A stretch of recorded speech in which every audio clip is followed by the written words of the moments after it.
कंहिं कम सां पांदी वाह लॻ ॻोठ किरड़ गांइ में वञण थियो, जिते फ़क़ीर इमाम ॾिने गांइ जे पिड़ में पहुतासीं, जिते मासूम ॿारनि जी वॾी तादाद में रश मौजूदु हुई। जिते असां रवासिन खां पुछा कई त हुननि ॿुधायो त असां पहिरीं मुहर्रम खां 2 मुहर्रम ताईं रोज़ु जेका देग लाहींदा आहियूं, जेके मासूम ॿारनि खे न्याज़ तक़सीम कयो वेंदो आहे। ऐं जॾहिं इमाम ॾिने गांइ खां तफ़सील वरितीसीं त उन्हनि ॿुधायो त असांजो हीउ ॻोठु किरड़ गांव जेको 80 सालनि खां वठी मौला हुसैन जे गम में जेको आहे पहिरीं मुहर्रम खां 2 मुहर्रम ताईं न्याज़ नगर काफ़िला ऐं आशूरा थींदा आहिनि। ऐं असांजे ॻोठ में जामे मस्जिद इमाम अली रज़ा अलैहिस्सलाम जिते निमाज़ बि पढ़ी वेंदी आहे ऐं ॿारनि में क़ुर पाक तइलीम ॾिनी वेंदी आहे।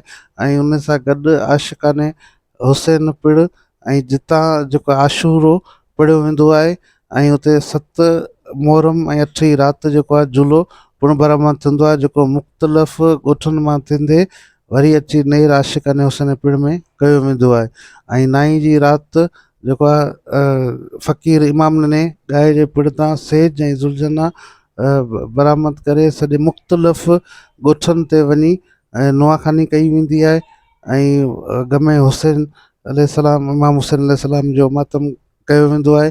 ऐं 10 मुहर्रम अल हराम ते मरकज़ी इमाम फ़क़ीर इमाम ॾिनो गांइ ते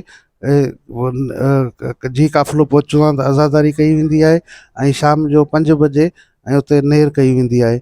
उन सां गॾु असांखे हिकु बुज़ुर्ग मिलियो अब्दुल्ला गाहू, जंहिंजूं 2500 नुआ ऐं क़सीदा पूर्ण लिखियल आहिनि।